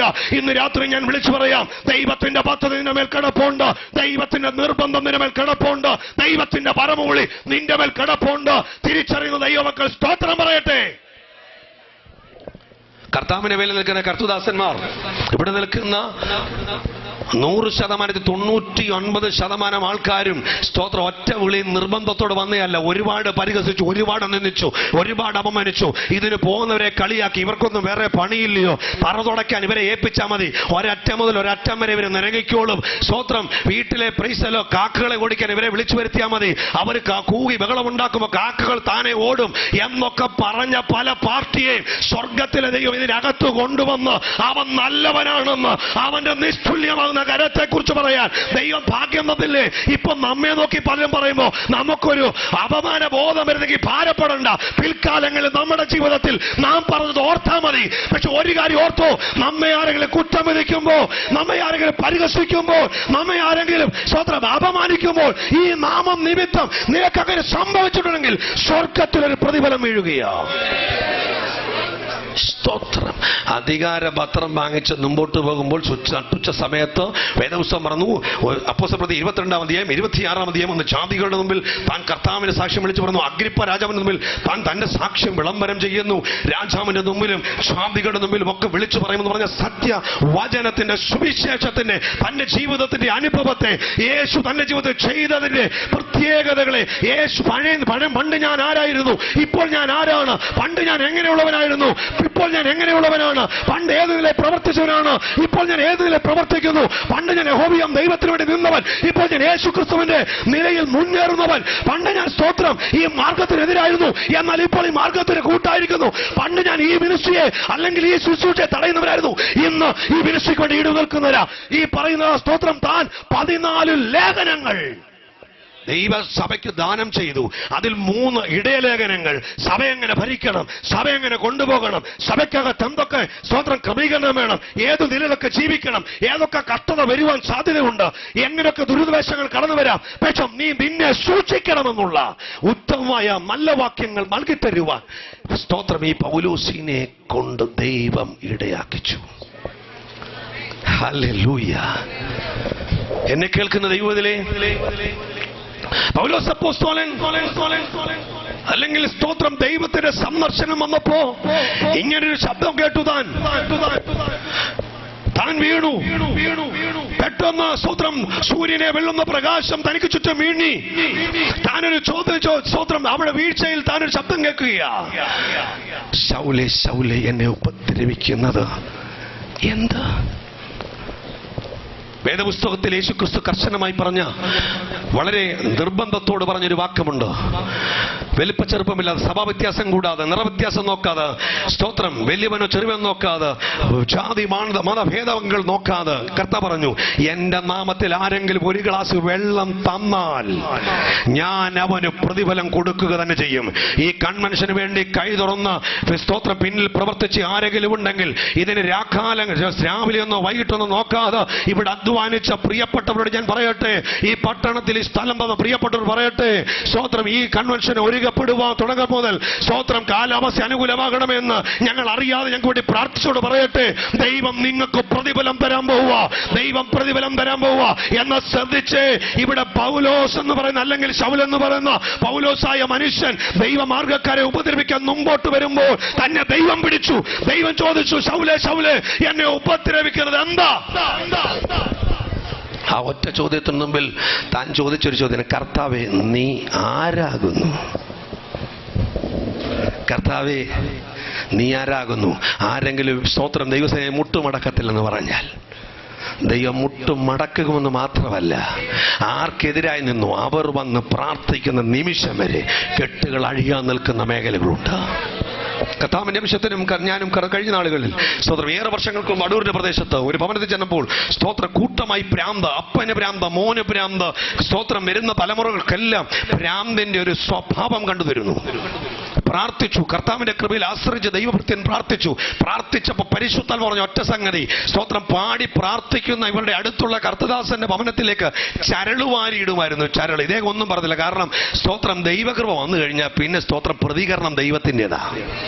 സ്തോത്രം ഞങ്ങൾ പോകുമ്പോൾ പലരും ഞങ്ങളോട് പ്രതികരിക്കാൻ വരാറുണ്ട്, പക്ഷെ സ്തോത്രം പ്രൈസ് ദി ലോർഡ് കർത്താവ് അനുവദിക്കുന്ന പക്ഷം സ്തോത്രം ഇന്ന് വരെ സന്തോഷപ്പെടുന്നു. ഞാൻ പറയാം, പ്രതികരിക്കുന്നതോട് തിരിച്ചു പ്രതികരിക്കാൻ അറിയാഞ്ഞിട്ടില്ല, പക്ഷെ യേശുവിന്റെ സ്നേഹം അകത്ത് വന്നപ്പോൾ ആ പ്രതികരണ ശക്തി യേശു എടുത്തു മാറ്റി. കർത്താവ് പറഞ്ഞു, പ്രതികരിക്കുന്ന ഞാനാ. ഞാൻ ഇന്ന് രാത്രി പറയട്ടെ, സ്തോത്രം ആ ഭവനത്തിൽ പ്രാർത്ഥിക്കുമ്പോൾ സ്തോത്രം ഭ്രാന്തായ പ്രിയപ്പെട്ടവർക്ക് വേണ്ടി പ്രാർത്ഥിച്ചപ്പോൾ ദൈവം പറഞ്ഞൊരു വാക്ക്, സ്തോത്രം എന്റെ ഭൃത്യന്മാർക്ക് വേണ്ടി ആ പ്രാർത്ഥിച്ചപ്പോൾ ഇവന്റെ പിൽക്കാലത്തെ പാരമ്പര്യത്തിലുള്ള അപ്പന്മാർ ചെയ്ത സ്തോത്രം ഭാരമേറിയ കാര്യം അല്ലെങ്കിൽ ദൈവദാസന് ഭാരമായത് ഞാൻ കുറിച്ചിട്ടു, ഞാൻ സന്ദർശിക്കാൻ തുടങ്ങി. എന്നാ സ്തോത്രം ഈ തലമുറ കർത്താവിന്റെ കൃപയെ ഞാൻ വിളിച്ചു പറയട്ടെ, സ്തോത്രം ഈ പ്രിയപ്പെട്ട ഞങ്ങളുടെ മുമ്പിൽ വന്നിട്ട് പറയാ, സ്തോത്രം പാസ്റ്ററേ പ്രൈസ് ദി ലോർഡ് ഞങ്ങൾക്ക് വിടുതൽ ആവശ്യമുണ്ട്. ഒറ്റ കാര്യമുള്ളൂ, എവിടെ നീ കേറത്തില്ലെന്ന് പറഞ്ഞു, എവിടെ നീ നിൽക്കത്തില്ലെന്ന് പറഞ്ഞു, ആരുടെ പ്രാർത്ഥന വേണ്ടെന്ന് പറഞ്ഞു, ആ പ്രാർത്ഥനയിലേക്ക് നീ മുട്ടുമടക്കാമെങ്കിൽ സർവശക്തൻ നിന്നെ വിടുവിക്കുമെന്ന് ദൈവത്തിന്റെ അരുളപ്പാട് പരിശുദ്ധാത്മാവ് വിളിച്ചു പറഞ്ഞു. ഞാൻ പറയട്ടെ, അവർ പൂർണ്ണമായി സമർപ്പിച്ചു, ദൈവകരങ്ങളിലേക്ക് വേർതിരിയപ്പെട്ടു, അവർ ദൈവത്തിന് വേണ്ടി മാറുവാനിടയായി. ഇന്ന് രാത്രി ഞാൻ വിളിച്ചു പറയട്ടെ, അവരുടെ വീട്ടിലെ പാരമ്പര്യ ഭ്രാന്ത് ദൈവം എടുത്തു മാറ്റി, അവരെ സ്വർഗം സൗഖ്യമാക്കി, യേശു ക്രിസ്തുവിന് കൊള്ളാവുന്ന ആയുധങ്ങളാക്കി ആക്കി മാറ്റി. മാത്രമല്ല അവരുടെ തലമുറകളെ ദേശത്തിന്റെ വിവിധ സ്ഥലത്തേക്ക് പരിശുദ്ധാത്മാവ് അയക്കാൻ തുടങ്ങി. എന്തുകൊണ്ട് സംഭവിച്ചു? ഞാൻ വിളിച്ചു പറയാം. സ്തോത്രം. ദൈവ മാർഗത്തിനെതിരായിരിക്കുമ്പോൾ ദൈവത്തിന്റെ വചനം വിളിച്ചു പറയുന്നു, സ്വർഗമായി ഇറങ്ങി വരുന്നത്. ശൗൽ സ്തോത്രം യേശുക്രിസ്തുവിനെ ഉപദ്രവിച്ചില്ല, പക്ഷെ യേശുക്രിസ്തുവിന്റെ മാർഗക്കാർക്ക് അല്ലെങ്കിൽ യേശുവിന്റെ സുവിശേഷത്തിനെതിരായിട്ടപ്പോൾ യേശു തന്നെ ഇറങ്ങി വന്ന് ഇടപെടുവാൻ തുടങ്ങി. ഇന്ന് രാത്രി ഇവിടെ വന്ന ദൈവം അതിലെ വീട്ടുകാരും കൂട്ടുകാരും നാട്ടുകാരും ഒക്കെ ഒറ്റപ്പെടുത്തിയ അനുഭവങ്ങൾ കാണാം. ശബ്ദവിധിയിലായിരിക്കുന്ന പ്രിയപ്പെട്ടവരെ, നിങ്ങൾ പറഞ്ഞേക്കാം, ഞങ്ങൾക്ക് നിങ്ങളുടെ അടുത്ത് വരണമെന്ന് ആഗ്രഹമുണ്ടോ, പക്ഷെ പലരും ഞങ്ങളെ ഒറ്റപ്പെടുത്തും, പലരും ഞങ്ങളെ മാറ്റി നിർത്തും, പലരും ഞങ്ങളെ ചോദ്യം ചെയ്യും, ഞങ്ങളെ അപമാനിക്കും. ഞാൻ ഇന്ന് രാത്രി പറയട്ടെ, സർവശക്തനായ യേശു ക്രിസ്തു സ്തോത്രം മുഴു ലോകത്തിന്റെ അധിപതിയായ യഹോവയാം ദൈവത്തിന്റെ അല്ലെങ്കിൽ പിതാവാം ദൈവത്തിന്റെ വരുമനാഥനായ പുത്രനെ സ്തോത്രം തേജസ് വാരിക്കോരി ഉടുത്തവനെ സകല സ്തോത്രം സൗഭാഗ്യത്തോടും ജീവിച്ച എന്റെ യേശുവിനെ പരസ്യക്കോലമാക്കാൻ എന്റെ പിതാവ് കാണിച്ച മനസ്സിലവ് എന്തിനാൻ ചോദിച്ചാൽ വിളിച്ചു പറയട്ടെ, പാപം പിടിച്ച നമ്മളെ അവന്റെ രക്തത്താൽ വീണ്ടെടുക്കാൻ വേണ്ടിയാ. ഈ വീണ്ടെടുപ്പ് വേണമെങ്കിൽ സ്തോത്രം ഏതെങ്കിലും പ്രൈസർ അവസരത്തിൽ വീട്ടിലിരുന്നോ വഴിയിരുന്നോ സ്തോത്രം പ്രൈസർ ദൂരത്തിരുന്നോ TV പ്രദർശനത്തിൽ നിന്നോ കേട്ട് സ്തോത്രം പറഞ്ഞ് അല്ലെങ്കിൽ ഒരു ലെറ്റർ അയച്ച് ദൈവദാസനെ ഫോണിൽ കൊടുന്ന് പ്രാർത്ഥിക്കണമെന്ന് പറഞ്ഞ് അതുകൊണ്ട് തീർത്ത സ്വർഗം കിട്ടത്തില്ല. സ്വർഗം കിട്ടണമെങ്കിൽ സ്തോത്രം ഞാൻ പറയാം, പരസ്യമായിട്ട് ബൈബിൾ പറയുന്നു, മനുഷ്യരുടെ മുമ്പിൽ നിങ്ങൾ എന്നെ ഏറ്റു പറഞ്ഞാൽ സ്വർഗസ്ഥനായ പിതാവിന്റെ മുമ്പിൽ ഞാനും നിങ്ങളെ കുറിച്ച് ഏറ്റു പറയും. മനുഷ്യരുടെ മുമ്പിൽ നിങ്ങൾ എന്നെ തള്ളി പറഞ്ഞാൽ നിങ്ങൾക്ക് ഞാനൊരു നാണക്കേടായി തോന്നിയാൽ ഞാനും നിങ്ങളെ കുറിച്ച് നാണം കെടും. ഹല്ലേലൂയ. ഇന്ന് രാത്രി എന്നെ കേൾക്കുന്ന ദൈവത്തിന്റെ പൈതലേ, ദൈവം നമ്മളെ ആദരിപ്പാൻ പോകുന്നു. ദൈവം നമ്മളെ ആദരിപ്പാൻ പോകുന്നു. ഈ പ്രിയപ്പെട്ടവൻ പാവം പിടിച്ച ദൈവഭക്തന്മാരെ സ്തോത്രം ദുഷ്ടതയും ദൂഷണവും ഒക്കെ പറഞ്ഞ് പരത്തി തകർക്കാൻ ശ്രമിക്കുമ്പോൾ സ്വർഗ്ഗം അവനെ സന്ദർശിച്ചു. കർത്താവേ, നീ ആരാകുന്നു? പറഞ്ഞു, നീ ഉപദ്രവിക്കുന്ന യേശുവാ. ഇവ എഴുന്നേറ്റു, പക്ഷെ കാണാൻ പറ്റുന്നില്ല. കാഴ്ചയില്ലാത്തവനായിട്ട് കാഴ്ചപ്പാട് നഷ്ടപ്പെട്ടവനായിട്ട് സ്തോത്രം അവൻ അവിടം വിട്ടുപോയി. ഹല്ലേലൂയ. അധ്യായത്തിൽ ഇങ്ങനെ കാണുന്ന സ്തോത്രം, കാഴ്ച നഷ്ടപ്പെട്ടവനായി പോയപ്പോൾ പരിശുദ്ധാത്മാവിൽ പ്രാർത്ഥിക്കുന്ന ദൈവസ്ഥന് നിൽക്കുന്ന അനന്യാസിനോട് പറഞ്ഞെടാ, നിങ്ങളെ വെല്ലുവിളിച്ച ഒരുത്തന്റെ തലയെ കൈവെക്കണം, നീ പോയി. ആ ദൈവദാസൻ പറഞ്ഞു കേട്ടോ. ദൈവദാസന്മാർക്ക് ഭയമില്ല, നല്ല ഭയമുണ്ട് കേട്ടോ. ഹലോ, ദൈവദാസന്മാർക്ക് എന്തോ ഉണ്ട്, ഇച്ചിരിയൊക്കെ ഭയമുണ്ട്. പിന്നെ പരിശുദ്ധാത്മ വരുമ്പോ സ്തോത്രം ആ ഭയം അങ്ങ് മാറുക. സ്തോത്രം. രണ്ട് മേഖല പറയണമെന്ന്, പക്ഷെ ഒരു മേഖല പറയാൻ സമയമുള്ളൂ. എന്നാൽ ഞാൻ പറയുക സ്തോത്രം. അനന്യാസ് പറഞ്ഞു, കർത്താവേ, നീ അറിയുന്നില്ലയോ, യെരൂശലേമിൽ നമ്മുടെ കർത്തദാസന്മാരെ ഉപദ്രവിച്ചവനാണ്, മുറിവേൽപ്പിച്ചവനാണ്, കാരാഗൃഹത്തെ പിടിച്ചിട്ടവനാണ്. അവൻ ദമസ്കോസിൽ വന്ന് എന്തിനാണെന്നറിയാമോ? അധികാര പത്രം കൊണ്ടാ വന്നിരിക്കുന്നത്. എന്തിനാണെന്നറിയാമോ? ഞങ്ങളെ പിടിച്ചോണ്ട് പോകാൻ അവിടോട്ട് തന്നെ പറഞ്ഞു വിടണോ? സിംഹത്തിന്റെ വായി സ്തോത്രം ആരെങ്കിലും കൈയിട്ട് പല്ലിടുമോ? പണ്ട് നമുക്കറിയാം, നമ്മുടെ കാഴ്ച ബംഗ്ലാവിൽ ഒരു പ്രിയപ്പെട്ട സഹോദരി ജർമ്മനിയിൽ നിന്ന് വന്നപ്പോ മനോഹരമായ വാച്ചൊക്കെ ഇട്ട് കരടിയുടെ സ്തോത്രം മുഖത്തോട്ട് തടവാനായിട്ട് കരടി കൈ കടിച്ചിങ്ങെടുത്തു. ഈ പ്രിയപ്പെട്ടവൾ പറഞ്ഞ മലയാള വാർത്തയിൽ വളരെ വാർത്തയായിരുന്നു, മലയാള മനോരമയ്ക്കകത്ത് നല്ല വാർത്തയായിരുന്നു. ഇങ്ങനെ പറഞ്ഞു, കൈ പോയപ്പോ പ്രിയപ്പെട്ട പറഞ്ഞു, എന്റെ വാച്ച് സ്വർണമാണ്. കൈയല്ല വിഷയം, സ്വർണമാ വിഷയം. കൈ പോയ നമ്മളതേ എന്താ പറഞ്ഞേ, എന്റെ കൈ നമ്മൾ ചിലർക്കുള്ള കുഴപ്പമില്ല സ്തോത്രം. എന്തെങ്കിലും പറ്റിയാൽ പിള്ളേർ വണ്ടി കൊണ്ടുപോയി, വണ്ടി സ്തോത്രം എന്തെങ്കിലും അപകടമോ അല്ലെങ്കിൽ കുഴിയിലോ വീണ ചോദിച്ചു, വണ്ടിക്ക് വല്ലതും പറ്റുന്ന ചോദിക്കുന്നത്. പിള്ളേർ പിന്നെ ആയാലും കിട്ടും സ്തോത്രം, വണ്ടിയോ കുഞ്ഞ്. ഇതിനെല്ലാം ഒരു മാറ്റം വരണം. ഈ പ്രിയപ്പെട്ട സഹോദരി പറയാം, എന്റെ വാച്ച് ഗോൾഡാ സ്തോത്രം, കൈയല്ല വിഷയം. ഇന്ന് ഈ സുവിശേഷ പരിധി നിൽക്കുന്ന ചിലരോട് ഞാൻ പറയാം, ഇന്നത്തെ കാഴ്ചപ്പാട് അങ്ങനെ പോയി. അതുകൊണ്ട് മലയാള മനോരമ എടുക്കുമ്പോൾ അല്ലെങ്കിൽ നമ്മൾ മാധ്യമ വീക്ഷണങ്ങൾ പഠിക്കുമ്പോൾ അവിടെ എല്ലാം 5 വയസ്സ് 6 വയസ്സ് നമ്മുടെ ഇന്ത്യ മഹാരാജ്യത്തിൽ കുഞ്ഞുങ്ങൾ പീഡിപ്പിക്കപ്പെടുന്നു. ചിലത് പരസ്യമായി പുറത്തു വരുന്നു. എത്രയോ പരസ്യമാകാത്ത സംഭവങ്ങൾ കിടക്കുന്നു. എത്രയോ ഭവനത്തിൽ ഒതുങ്ങിപ്പോകുന്നു. എത്രയോ കോളേജിൽ കടന്നുപോയ കുഞ്ഞുങ്ങൾ തിരിച്ചു വരാതെ സ്വതന്ത്ര പാപത്തിനിരയായി പോകുന്നു. എന്തുകൊണ്ട് സംഭവിക്കുന്നു? വിദ്യാഭ്യാസം മുമ്പിൽ നിൽക്കുക. പക്ഷെ ഒരു കാര്യം ഞാൻ വിളിച്ചു പറയാം, പ്രാർത്ഥന വീട്ടിൽ ഒട്ടുമില്ല. വിദ്യാഭ്യാസം മുമ്പില. ഇന്ന് സാമ്പത്തിക ഞെരുക്കം അനുഭവിക്കുന്ന വീടുകളില്ല. 99% ഏറെക്കുറെ വീടുകൾക്ക് സാമ്പത്തിക നന്മയുണ്ട്. ഞങ്ങളുടെ കാലത്ത് സ്തോത്രം, അതെ, ഞങ്ങളുടെ പ്രായത്തിൽ ഞങ്ങൾ കാണാത്ത പലതും കുഞ്ഞുങ്ങളുടെ കയ്യിൽ കാണുന്നത്. അവരുടെ കയ്യിൽ ATM കാർഡുണ്ട്, അവരുടെ കയ്യിൽ മൊബൈൽ ഫോണുണ്ട്. ഇന്നും പകലും ഇവിടെ ഇരിക്കുന്ന പലർക്കും, ശബ്ദപരിധിയിലിരിക്കുന്ന പലർക്കും ഒറ്റയ്ക്ക് മെസ്സേജ് അയക്കാൻ അറിയത്തില്ല. കൊണ്ടു കൊടുക്കുന്ന കൊച്ചിന്റെ കയ്യില, മോനെ ഒന്ന് അയച്ചതാടാ. അപ്പം ഒന്നല്ല 2-3 വായിക്കും. ഒന്ന് നിനക്ക് വായിക്കും, 2 അവനുള്ളത് വായിക്കും. സ്വത്രം. വല്ലാത്തൊരു കാലത്തിലാണ് ഞാനും നിങ്ങൾ നിൽക്കുന്നത്. തിരിച്ചറിഞ്ഞ് ദൈവത്തെ വിളിപ്പാൻ തയ്യാറായി സർവശക്തൻ അനുഗ്രഹിക്കും. നമുക്കറിയാമല്ലോ, ഇന്ന് നമ്മുടെ പ്രിയപ്പെട്ട കുഞ്ഞുങ്ങൾ, ചെറിയ പ്രായ വ്യത്യാസം കൂടാതെ കുഞ്ഞുങ്ങളെ നോക്കിക്കഴിഞ്ഞാൽ യൗവനക്കാർ എത്രയോ പേർ തകർന്നുകൊണ്ടിരിക്കുകയാ, മദ്യത്തിന് അടിമയായിക്കൊണ്ടിരിക്കുക.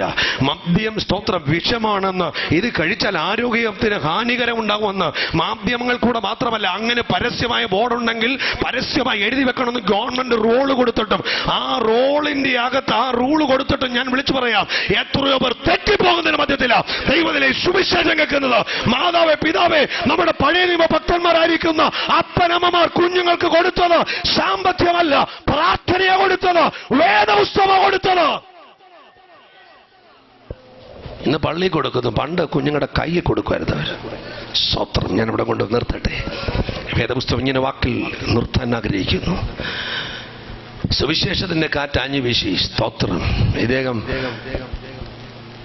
കാഴ്ചപ്പാടില്ലാത്ത, കാഴ്ച നഷ്ടപ്പെട്ടായിരിക്കും. അനനിസൻ പോയി പ്രാർത്ഥിക്കണം. അദ്ദേഹം പറഞ്ഞു, ഞങ്ങൾ പോയി പ്രാർത്ഥിക്കണം. കാരണം ഞാനൊന്ന് പറഞ്ഞു കഴിഞ്ഞു, പറഞ്ഞു വരട്ടെ. സ്തോത്രം. കർത്താവ് പറഞ്ഞു, എടാ നീ പോയി പ്രാർത്ഥിച്ചു, അവനിപ്പോ ഒന്നും ചെയ്യാൻ പറ്റത്തില്ല. വെളിപ്പാടൊന്നും കൊടുത്തില്ല. സ്തോത്രം. ഹൃദയം ഇടിച്ചാ കയറി ചെന്നത് കേട്ടോ. ഒരുപാട് പ്രാർത്ഥിച്ചു. കർത്താവ് പോകാൻ പറഞ്ഞാലും എന്ത് ചെയ്തു? ഒരുപാട് പ്രാർത്ഥിച്ചു. ഒരുപാട് പ്രാർത്ഥിച്ച് പ്രിയപ്പെട്ടവൻ മുമ്പോട്ട് ചെല്ലുമ്പോൾ വേദപുസ്തകത്തിൽ ഇങ്ങനെ പറയാം, സ്തോത്രം. ഈ പ്രിയപ്പെട്ടവരെ കണ്ടപ്പോൾ കാഴ്ചയില്ലായിരിക്കും. ചോദിച്ചു, വീട്ടുകാരനോട് ചോദിച്ചു, സ്തോത്രം, ഈ അനന്യാസ് എന്തിയേ? അകത്ത് പ്രാർത്ഥിക്കുക പുള്ളി. സ്തോത്രം. പ്രാർത്ഥിക്കണമെങ്കിൽ മാറ്റം സംഭവിച്ചിട്ടുണ്ട്.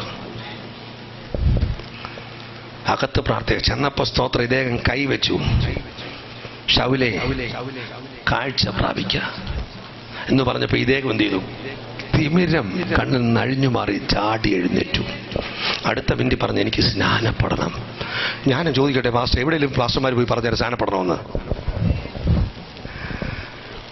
ഭൂലോകത്തിലൊക്കെ കടന്നുപോയി സകല ശിക്ഷയോട് സുവിശേഷം പ്രസംഗിപ്പീൻ, വിശ്വസിക്കുകയും സ്നാനമേൽക്കുകയും ചെയ്യുന്നവൻ രക്ഷപ്പെടും, രക്ഷിക്കപ്പെടും. വിശ്വസിക്കാത്തവൻ ശിക്ഷാവിധിയിൽ അകപ്പെടും. വേദപുസ്തകത്തിലെ വാക്ക് ഇങ്ങനെ പറഞ്ഞു, സ്തോത്രം. കാഴ്ച വന്ന ഉടനെ മീറ്റിംഗിൽ ഇരുന്നില്ല, അനന്യാസ് ചെവിയിലൊന്നും പറഞ്ഞില്ല. യേശുവിന്റെ നാമത്തിൽ ദൈവാത്മാവ് നിന്നോട് ഒരു കാര്യം പറയുന്നു. തലയൊന്നും കറക്കാനൊന്നും പോയില്ല. കറക്കാതെ തന്നെ ഒരു കാര്യം പറഞ്ഞു. കൈവച്ച് പ്രാർത്ഥിച്ചപ്പോ സ്തോത്രം അഴിയേണ്ടത് അഴിഞ്ഞു. ചാടി എഴുന്നേറ്റ് മനുഷ്യൻ പറയുക, എനിക്ക് സ്നാനപ്പെടണം. 3 ദിവസമായിട്ട് പട്ടിണി ഇരിക്കുന്ന മനുഷ്യൻ, സ്തോത്രം, 3 ദിവസമായിട്ട് വെള്ളം കുടിക്കാതിരിക്കുന്ന മനുഷ്യൻ പറയും, എനിക്ക് എന്ത് ചെയ്യണം? സ്നാനപ്പെടണം. സ്നാനപ്പെട്ടു, ആഹാരം കഴിച്ചു, ശക്തിപ്പെട്ടു. ഇന്ന് രാത്രി ഞാൻ വിളിച്ചു പറയാൻ, ദൈവത്തിന്റെ മാർഗത്തിന് എതിരായി നിന്നവനെ ഇത്രത്തോളം ദൈവത്തിന് ഉപയോഗിക്കാൻ പറ്റുമെങ്കിൽ സ്തോത്രം, നിങ്ങളെ എത്രയധികം. പൗലോസിന്റെ പാരമ്പര്യം പഠിച്ചാൽ എബ്രായിൽ നിന്ന് ജനിച്ച എബ്രായൻ, ഇസ്രായേൽ ഗോത്രക്കാരൻ, 8-ാം നാൾ പരിച്ഛേദന ഏറ്റവൻ, ന്യായപ്രമാണ സംബന്ധിച്ച് ശുഷ്കാന്തിയുള്ളവൻ. പൗലോസിന്റെ ഭാഷയെ പറഞ്ഞാൽ ജഡത്തെ പ്രശംസിപ്പാൻ ഒരുപാട് കാര്യമുണ്ട്. പക്ഷെ ക്രിസ്തുവിന്റെ പരമവിളി വന്നപ്പോ ബെന്യാമിൻ ഗോത്രത്തിൽ ജനിച്ച് വളർത്തപ്പെട്ട ഈ പ്രിയപ്പെട്ടവൻ പറയാ, സ്തോത്രം, കർത്താവിന്റെ വിളി വന്നപ്പോൾ അതൊന്നും അല്ല വിഷയം, കർത്താവ് വിഷയം. അതുകൊണ്ട് അദ്ദേഹം ഇങ്ങനെ ഗലത്തിലെഴുതി പറഞ്ഞു, എനിക്ക് ദൈവത്തിന്റെ പരമോന്നത വിളി വന്നത് ഈ സ്തോത്രം ഇന്നലെയോ മിനിഞ്ഞാന്നല്ല, എന്റെ അമ്മയുടെ ഉദരത്തിൽ ജനിക്കുന്ന മുമ്പ് ദൈവം എന്നെ വേർതിരിച്ചതാ. അതുകൊണ്ട് എനിക്ക് ഈ ആലോചന വന്നപ്പോ ജഡരക്തങ്ങളോട് ഞാൻ ആലോചന ചോദിച്ചില്ല. എന്റെ സമപ്രായക്കാരോട് ഞാൻ ചോദിച്ചില്ല. എന്റെ പ്രിയപ്പെട്ടവരോട് ഞാൻ ചോദിച്ചില്ല. ഞാൻ എന്നെ സമർപ്പിക്കുവാനിടയായി. ഇന്ന് രാത്രി ദൈവവേദനേ, ഈ ശബ്ദപരിധി നിൽക്കുന്ന കുഞ്ഞുങ്ങളെ, കുടുംബമേ, സ്വർഗം നിങ്ങളെ സ്വാഗതം ചെയ്യുക. സ്വർഗം നിങ്ങളെ വിളിക്കുക. യേശു ഒരു അവസരം നിങ്ങളുടെ മുമ്പിൽ നൽകി തരിക. എന്റെ യേശു കർത്താവ് ജീവിക്കുന്നു. എന്റെ യേശു കർത്താവ് ജീവിക്കുന്നു. വിശ്വസിക്കുന്ന സ്വത്രം പറഞ്ഞാട്ടെ. പൗലോസിന്റെ ജീവിതത്തിൽ ഒരു കാര്യം കൂടെ പറയാൻ ആഗ്രഹിക്കുന്നു. താൻ ബെന്യാമിൻ ഗോത്രക്കാരൻ പറയുമ്പോൾ, 8-ാം നാളിൽ പരിശോധന പറയുമ്പോൾ, ആ രണ്ട് കാര്യം യഹൂദന്മാരെ സംബന്ധിച്ച് ഏറ്റവും വിലയുള്ള കാര്യം. ഒന്ന്, ബെന്യാമിൻ എന്ന് പറഞ്ഞ വ്യക്തിയെ കുറിച്ച് പഠിച്ചാൽ നമുക്കറിയാം, ഈ ബെന്യാമിൻ ജനിക്കുമ്പോൾ വാഗ്ദത്ത നാട്ടിൽ മറ്റുള്ള തലമുറ പോലല്ല, ബെന്യാമിൻ ജനിക്കുന്ന വാഗ്ദത്ത നാട്ടിലാ. ഇസ്രായേൽ മക്കളുടെ ജീവിതത്തിൽ ഒരു രാജാവ് വേണമെന്ന് പറഞ്ഞപ്പോൾ ആദ്യത്തെ രാജസ്ഥാനം ബെന്യാമിൻ ഗോത്രക്കാരനായിരുന്നു. അപ്പൊ ചെറിയ കാഴ്ചപ്പാടാണ്. നമ്മൾ പറഞ്ഞില്ല, ഞങ്ങളുടെ വീട്ടിൽ വലിയ വലിയ തിരുമേനിമാര്, വിശ്വാസികളും വലിയ വലിയ പാസ്റ്റർമാര് നമ്മുടെ വീട്ടിൽ നിന്ന് കഴിച്ചിട്ടുണ്ടെന്നേ. എന്റെ അമ്മച്ചി അന്ന് പോക്കറ്റ് മണി കൊടുക്കുമായിരുന്നു. പാസ്റ്റർമാർ സ്വോത്രം പറഞ്ഞു വെക്കുമായിരുന്നു. സ്വോത്രം അമ്മച്ചോട് വെച്ചാൽ അമ്മച്ചി പറയാം, സ്വോത്രം എടാ ഞാൻ ഇതുവരെയും കണക്ക് പറഞ്ഞിട്ടില്ല, നിനക്ക് ഇതെവിടെ നിന്നിട്ട്? അപ്പച്ചി ഞാൻ കൊടുത്തിട്ടില്ല. കൊടുക്കാത്ത വല്ലതും കണക്ക് പറയും, കൊടുക്കുന്നവൻ കണക്ക് പറയത്തില്ല. കാരണം അവനറിയാം അനുഗ്രഹം വരണമെന്ന്. സ്വോത്രം. റൈസല്ലോ. യഥാർത്ഥമായി മനസ്സുകൊണ്ടും ആത്മാർത്ഥമായി ജീവിതത്തിൽ ആരാധിക്കാൻ ആഗ്രഹമുള്ളവർ എന്ത് ചെയ്യുന്നറിയാമോ? ഒരാളെ നിർബന്ധിക്കുക മാത്രമല്ല, അവരോട് നിങ്ങൾ വരുന്നോ? ഞാൻ വരുന്നില്ല.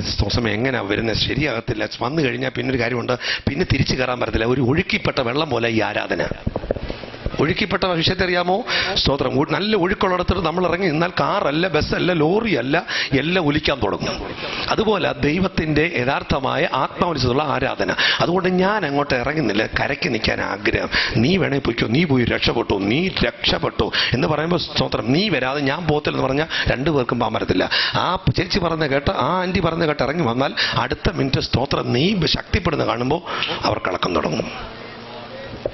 ഹലോ ഹലോ എന്നോട് കഴിഞ്ഞിടയ്ക്ക് ഒരു പ്രിയപ്പെട്ട ആന്റി വന്നിട്ട് പറഞ്ഞു, സ്വത്രം ബ്രദറെ, എനിക്കിവിടെ വരാൻ നിർബന്ധമല്ല, പക്ഷേ എൻ്റെ കൂട്ടുകാരിക്ക് ഈ ആരാധനയെക്കുറിച്ച് അറിയാം. കൂട്ടുകാരിയുടെ പ്രാർത്ഥന വിഷയം കൂടെ എൻ്റെ ഇരിപ്പുണ്ട്. പാസ്റ്റർ പ്രാർത്ഥിക്കണം, വേണ്ട വിഷയം. പാസ്റ്റർ പ്രാർത്ഥിക്കണം. ഞാൻ വിഷയം നോക്കിയപ്പോൾ ഇവർക്ക് 2 വിഷയമുള്ളൂ, അവർക്കൊരു 150 വിഷയം ഇരിപ്പുണ്ട്. ഞാൻ വിചാരിച്ചിട്ട് ഈ 150 വിഷയമായിട്ടല്ലേ പുള്ളിക്കാരി വന്നത്, ഈ പുള്ളിക്കാരി കൊള്ളാം എന്ന് പറഞ്ഞ് ഞാൻ ചോദിച്ചു, ആന്റി സ്വോത്രം, ആന്റിക്ക് അത്ര ആത്മാർത്ഥം. ഞങ്ങളിപ്പോൾ സ്വോത്രം LKG മുതലുള്ള കൂട്ടുകാരാ, കല്യാണം കഴിച്ചപ്പോഴും അടുത്തും അപ്പുറത്തും ഇപ്പുറത്തുള്ളതാ കല്യാണം കഴിച്ചത്. സ്വോത്രം പ്രീസലോ. ഭർത്താക്കന്മാർ ഗൾഫിൽ പോയപ്പോഴും ഒരേ സ്ഥലത്താണ് പോയത്. സ്വോത്രം. ഫ്ലാറ്റ് വാങ്ങിച്ചപ്പോൾ ഒരിടത്ത് വാങ്ങിച്ചു. സ്വോത്രം. അവിടുത്തെ പിന്നൊരു കാര്യമുണ്ട്. സ്വോത്രം പ്രീസലോ. എൻ്റെ അച്ഛനെ നാട്ടിൽ വന്നിരിക്കേണ്ടതുകൊണ്ട് ഞങ്ങൾ ഇങ്ങനെ എന്ത് ചെയ്തു? സ്വോത്രം. നാട്ടിലെ നമ്മുടെ ഗ്രാമപ്രദേശത്തേക്ക് വന്നു. അപ്പോൾ പുള്ളിക്കാരിക്ക് ഭയങ്കരമായിട്ട് ആരാധിക്കണമെന്ന് ആഗ്രഹമുണ്ട്. പക്ഷെ പുള്ളിക്കാരിക്ക് സ്വോത്രം വരാൻ പറ്റത്തില്ല. ഇപ്പം എൻ്റെ ഭർത്താവ് പോയേക്കുവാ, പുള്ളി മറ്റേള് ലീവിന് വന്നിട്ടുണ്ട്. ഞാൻ പറഞ്ഞു, ആന്റി ധൈര്യമായിട്ടിരിക്കുക, ഒരു കാര്യം ചെയ്യണം, ചേച്ചിയോട് പറയണം ഈ വിഷയത്തിനകത്ത് വിടുതൽ വരാൻ താമസിക്കും. ഫസ്റ്റ് വിടുതൽ ആന്റിക്ക് വരാൻ പോവാം. ആന്റിക്ക് വേണ്ടി പ്രാർത്ഥിച്ചു. കേട്ടോണേ, പരിശുദ്ധാത്മാവ് ഈ പ്രിയപ്പെട്ടവരെ തൊട്ടു. ഈ പ്രിയപ്പെട്ട സഹോദരിയെ തൊട്ട് കഴിഞ്ഞ് ദൈവാത്മാവിൽ ഈ പ്രിയപ്പെട്ടവരോട് പറഞ്ഞു, സ്തോത്രം വിളിച്ചു. ഭയങ്കര ദൂരമാണ്. ഞാൻ പറഞ്ഞു, ഇന്ന മീറ്റിങ്ങിന് പോകണം, നിങ്ങൾ ആ മീറ്റിങ്ങിൽ കാണണം, സ്തോത്രം, നിങ്ങളെന്നെ വിളിക്കണം, ഇവിടുത്തെ മീറ്റിംഗ് അറ്റൻഡ് ചെയ്യണം. ഈ പ്രിയപ്പെട്ടവൾ വന്നു വിടുതൽ പ്രാപിച്ചപ്പോഴല്ലോ മറ്റേ പുള്ളിക്കാർ പറയാം, സ്തോത്രം വിളിച്ചാൽ അവൾ പറഞ്ഞത് ശരിയായിട്ട് പറഞ്ഞു കാണത്തില്ല പാസ്റ്റേ, ഞാനങ്ങ് പറയാമെന്ന്. പിടികിട്ടിയോ? വിടുതൽ 2 വിഷയത്തിന് വന്ന ആള് 10 വിഷയത്തിന് വിടുതലെടുത്തു. 150 വിഷയം ഇരിക്കുന്ന ആൾ അതുപോലെ ഇരിക്കുക. അപ്പം 150 വിഷയക്കാരി പറയാം, പറയേണ്ടപ്പോൾ ഒന്നും അവൾ പറഞ്ഞു കാണത്തില്ല, ഞാൻ ഒത്തിരി സ്നേഹിക്കുന്നവളാ, ഞാൻ അവളെ പറഞ്ഞു വിട്ടത്. സ്വോത്രം. എനിക്ക് മനസ്സിലവൾ പറയേണ്ടവരൊന്നും. ഞാൻ പറഞ്ഞു, അമ്മയുടെ വിഷയം ഇതല്ലേ, കണ്ട് കിടക്കുന്നു. പക്ഷേ സ്വോത്രം, ദൈവം എന്നോട് പറഞ്ഞു, അമ്മാമ്മ ഇവിടെ ഒന്ന് പ്രാർത്ഥിക്കാതെ ഈ വിഷയത്തിൽ നീക്കുപോക്ക് വരത്തില്ലെന്ന്. ഞാൻ ദൈവമക്കൾ അവരുടെ സ്തോത്രം. ആ പ്രിയപ്പെട്ട സഹോദരി അവിടെ പ്രാർത്ഥിക്കാൻ തുടങ്ങി. ദൈവം ഇടപെട്ടു. അന്ന് കർത്താവിൻ്റെ സ്തോത്ര അഭിഷേകത്തിനാണ് സംസാരിച്ചത്. അവർ പറഞ്ഞു, എൻ്റെ വിഷയം സംസാരിച്ചത്. ആമേൻ. ഇന്ന് രാത്രി ദൈവമക്കൾ ഒരു കാര്യം പറയട്ടെ, സ്തോത്രം. ഈ രാത്രി കൺവെൻഷൻ പന്തലിൽ ദൈവം നിങ്ങളെ കൊണ്ടുവന്നെങ്കിൽ സാധാരണക്കാരുടെ മടങ്ങാനല്ല ദൈവം കൊണ്ടുവന്നത്, ദൈവത്തിന് പ്രയോജനപ്പെടാനാ. സമയത്തിന്റെ ചുരുക്കം കൊണ്ട് ഒറ്റ വാക്കിൽ കമ്പി വേഗത്തിന് ഞാൻ ഇങ്ങനെ വിളിച്ചു പറയാം, ഇദ്ദേഹം സ്തോത്രം കൈവച്ചു, പ്രാർത്ഥിച്ചു, എഴുന്നേൽപ്പിച്ചു. സ്തോത്രം. താൻ ദൈവത്തിന്റെ കൽപ്പനയിലേക്ക് കടന്നു വന്നെന്ന് മാത്രമല്ല, ചില ദിവസം കഴിഞ്ഞപ്പോൾ പള്ളികളിൽ പ്രസംഗിക്കാൻ തുടങ്ങി. പള്ളികളിൽ പ്രസംഗം. അവിടെ ഇരുന്ന് പറഞ്ഞിടാ, അന്നേരം വിസ്മയം പൂണ്ടത്. 22-ാമത്തെ വാക്യം വായിച്ചു പെങ്ങളെ. 9:22 വാക്യം. ശൗലോ മേൽക്കുമേൽ ശക്തി പ്രാപിച്ചു. ശൗൽ മേൽക്കുമേൽ ശക്തി പ്രാപിച്ചു. യേശു തന്നെ ക്രിസ്തു എന്ന് തെളിയിച്ചു ദമസ്കോസിൽ പാർക്കുന്ന യഹൂദന്മാരെ മിണ്ടാതാക്കി. കേട്ടോ, അവരെ മിണ്ടാതെ ആക്കി. 21-ാമത്തെ വാക്യം ഒന്നുകൂടി വായിച്ചു. യെരൂശലേമിൽ ഈ നാമം വിളിച്ചപേക്ഷിക്കുന്നവർക്ക് നാശം ചെയ്തവൻ ഇവനല്ലയോ? കേട്ടോ, അവർ വിസ്മയിക്കാൻ കാരണം എന്തുവാ? ഇന്നലെ ഇവരെ അവൻ എന്ത് ചെയ്യുമായിരുന്നു? അവന്മാരെ പിടിച്ചോണ്ട് വന്നു. ഇന്ന് അവന്മാരുടെ കൂടെ എന്ത് ചെയ്യുക? ഹല്ലേലൂയ രാജാവിന്, ഹല്ലേലൂയ രാജാവിന്. കേൾക്കുന്നുണ്ടോ? ഇന്നലെ വരെ അവൻ ആ മാർഗത്തിന്, ഇന്ന് അവൻ ആ മാർഗത്തിന്. ഞാൻ ദൈവമക്കളെ, ആരെങ്കിലും കൈവെക്കാൻ പോയോ അവിടെ? ആരെങ്കിലും പോയോ? പക്ഷെ ഒരു കാര്യം, ഇവന്റെ വിടുതൽ നടക്കണമെങ്കിൽ അപ്പോസ്തലൻ ചെല്ലണം. ദൈവം സന്ദർശിച്ചു, ദൈവം വിടുവിച്ചവനെ പുറത്തെടുക്കാൻ വരും. നോ, ദൈവത്തിന്റെ മാർഗം എന്തോ ചോദിച്ചാൽ സ്തോത്രം, എവിടെ നീ നിന്ദിക്കപ്പെട്ടു അവിടെ ദൈവം വിടുവിക്കാൻ ആഗ്രഹിക്കുന്നുണ്ട്. എന്നാൽ യാഥാർത്ഥ്യം യേശു ക്രിസ്തുവിൽ തിരിച്ചറിഞ്ഞ് യേശുവിന്റെ മകനായി യേശുവിനെ കുറിച്ച് വിളിച്ചു പറയാൻ യേശു നിങ്ങളെ കണ്ടതാ. ഇങ്ങനെ വിളിച്ചു പറയുന്നു, അവൻ മേൽക്കുമേൽ ശക്തി പ്രാപിച്ചു, പല യഹൂദന്മാരെയും മിണ്ടാതാക്കി. സ്തോത്രം. കാരണം ഈ മാർഗത്തെക്കുറിച്ച് ഗമലിയേലിന്റെ പടിവാതിക്കൽ നിന്ന് പഠിച്ച സമ്പന്നനായി മനുഷ്യൻ കർത്താവിനെ കുറിച്ച് സ്തോത്രം വ്യക്തമായി സംസാരിക്കാൻ തുടങ്ങി. താൻ സംസാരിക്കുമ്പോൾ പഴയതും പുതിയതുമായ രണ്ടു നിലകളെ തിരിച്ചറിഞ്ഞ് ശക്തമായി യേശു ക്രിസ്തുവിന്റെ സുവിശേഷം വിളിച്ചു പറയാനെത്തിരുന്നു. ഇന്ന് രാത്രി ഇവിടെ ആയിരിക്കുന്ന ദൈവത്തിലെ സ്തോത്രം. സമയം പോയല്ലോ, നിങ്ങളുടെ കണ്ണുകൾ അടച്ചാട്ട്. രണ്ടാമത്തെ കാര്യം ഞാൻ വിടുന്നു. രണ്ടാമത്തെ കാര്യം നിങ്ങൾക്കറിയാം. ഇങ്ങനെ പറഞ്ഞു, ആ നാമത്തിൽ നിങ്ങൾ അശേഷം സംസാരിക്കരുത്. പത്രോസും യോഹന്നാനും പറഞ്ഞു, ഞങ്ങൾ കണ്ടതും കേട്ടും ഞങ്ങൾക്ക് പ്രസ്താവിക്കാതിരിക്കാൻ കഴിയത്തില്ല, ഞങ്ങൾ വിളിച്ചു പറയും. സ്തോത്രം. ഞാനത് വിടുന്നു. പക്ഷെ ഒന്നാമത്തെ ഭാഗത്ത് ഞാൻ കടന്നു വരാൻ ആഗ്രഹിക്കുന്നു. ഇന്ന് രാത്രി ഇവിടെ ആയിരിക്കുന്ന ദൈവത്തിലെ കർത്താവ് നിങ്ങളെ സ്നേഹിക്കുന്നു. നിങ്ങൾ ദൈവനാമത്തിന് വിരോധമായി സംസാരിച്ചു കാണാം, ദൈവമക്കൾക്കെതിരായിട്ട് പ്രവർത്തിച്ചു കാണാം, ദൈവവചനത്തിന് പൂർണ്ണമായി വില കൊടുത്ത് കാണത്തില്ലായിരിക്കാം. പക്ഷേ സ്തോത്രം, ജീവിതത്തിൽ ദൈവം നിങ്ങളെ തള്ളിക്കളഞ്ഞെന്നല്ല, യേശു നിങ്ങളെ കണ്ടിരിക്കുകയാണ്. യേശു നിങ്ങളെ കണ്ടിരിക്കുകയാണ്. ചില ജീവിതങ്ങൾ ഇവിടെ ആയിരിക്കുന്ന പ്രിയപ്പെട്ടവർ ചിന്തിച്ചു നോക്കിയേ. നമ്മൾ ഇത് ഇവിടെ വരാൻ ഒരു യോഗ്യതയുമില്ല, പക്ഷെ ദൈവം നമ്മളെ കൊണ്ടെത്തിച്ചതാ. എന്തിനാ കൊണ്ടെത്തിച്ചത്? യേശുവിനെ കുറിച്ച് പറയാനാ. എന്തിനാ കൊണ്ടെത്തിച്ചത്? നാം ചോദിക്കുന്ന നിനക്കെതിരും അത്യന്തപരം നമുക്ക് വേണ്ടി ചെയ്യുവാൻ കഴിയുന്ന യേശുവിന്റെ നാമത്തെ വിളംബരം ചെയ്യുമ്പോൾ തേജസ്സുള്ള സുവിശേഷത്തിനകത്ത് വന്ന്, ലജ്ജിക്കാത്ത സുവിശേഷത്തിനകത്ത് വന്ന്, പുത്രനെ കുറിച്ച് സദ്വർത്താനം വിളിച്ചു പറഞ്ഞ സുവിശേഷത്തിനകത്ത് വന്ന് ദൈവം നിന്നെ മാടി വിളിക്കുകയാ. ആരേശുവിന് വേണ്ടി നിൽക്കും, ആരേശുവിന് വേണ്ടി പ്രവർത്തിക്കും, ആരേശുവിന് വേണ്ടി മുമ്പോട്ട് വരും, ആരേശുവിന് വേണ്ടി വില കൊടുക്കും. യേശുവിനെ വിളിക്കുന്നു. ക്രൂശിന്റെ വചനം നശിച്ചു പോകുന്നവർക്ക് മോക്ഷത്തമെന്ന് മുമ്പ് വിട്ടു കഴിഞ്ഞു. എന്നാൽ ഞാൻ വിളിച്ചു പറയട്ടെ, ഈ തേജസ്സിന്റെ സുവിശേഷത്തിനകത്തേക്ക്, തേജസ്സിന്റെ സുവിശേഷത്തിനകത്തേക്ക് സ്വാഗതം ചെയ്യുക. സത്യസുവിശേഷത്തിലെ ദൈവത്തെ സ്വാഗതം ചെയ്യുക. ലജ്ജിക്കാത്ത സുവിശേഷങ്ങളെ സുവിശേഷത്തിലേക്ക് സ്വാഗതം ചെയ്യുക. സുവിശേഷത്തിന്റെ ശക്തി നിങ്ങളുടെ മേൽ വ്യാപരിപ്പാൻ ആഗ്രഹിക്കുന്നു. യേശുവിനെ കുറിച്ച് പറയുക. നിങ്ങളെ ഓരോരുത്തരും ദൈവം ധൈര്യപ്പെടുത്തുന്നു. സാത്താന്റെ അടിമത്തിൽ കിടക്കുന്ന ചിലരെ കർത്താവിലേക്ക് കൊണ്ടുവരുവാൻ സ്വർഗം നിന്നെ കണ്ടുകൊണ്ടിരിക്കുന്നു. ഇന്ന് രാത്രി നീ തയ്യാറാകുമെങ്കിൽ നിന്റെ വിടുതൽ, നിന്റെ കുടുംബത്തിന്റെ വിടുതൽ, നിന്റെ ദേശത്തിന്റെ വിടുതൽ, നിന്റെ സഹോദരന്റെ വിടുതൽ, നിന്റെ സഹോദരന്റെ വിടുതൽ, നിന്റെ കൂട്ടുകാരന്റെ വിടുതൽ, നിന്റെ അയൽവക്കക്കാരന്റെ വിടുതൽ നിന്നിൽ കൂടെ ചെയ്യാൻ ദൈവം ആഗ്രഹിക്കുന്നു. ഈ സമയത്ത് കർത്താവ് സമർപ്പിക്കാൻ പറ്റുമോ? സ്വർഗം നിന്നെ കാണാൻ ആഗ്രഹിക്കുന്നു. സ്വർഗം നിന്നെ കാണാൻ ആഗ്രഹിക്കുന്നു. സ്വർഗം നിന്നെ കാണാൻ ആഗ്രഹിക്കുന്നു. യേശു ക്രിസ്തുവിന്റെ കരത്തിലേക്ക് ഈ സമയത്ത് കർത്താവിൽ ഏൽപ്പിച്ചാട്ട്. യെസ്, ഒറ്റ വാക്കിൽ നിങ്ങൾക്ക് പറയാൻ കഴിയും, കർത്താവ്, ഞാൻ അങ്ങേ വിശ്വസിക്കുന്നു, ഞാൻ അങ്ങയുടെ നാമത്തിൽ പ്രവർത്തിപ്പാൻ ആഗ്രഹിക്കുന്നു.